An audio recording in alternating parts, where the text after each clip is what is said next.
Далај Лама вели дека се чувствува послободен откако ја напуштил функцијата на политички лидер на тибетската влада во екзил.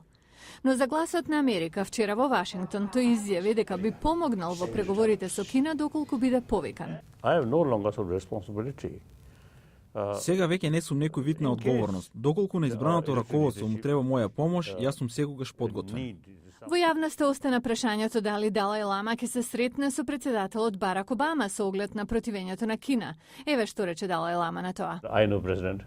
Го познавам председателот многу добро и ако има можност за средба, би бил среќен да се видам со него.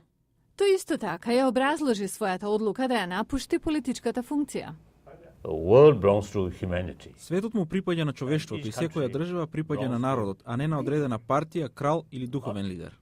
4-децениската традиција на Далај Лама на чело на тибетските спиритуални и политички прашања, тој ја нарече застарена.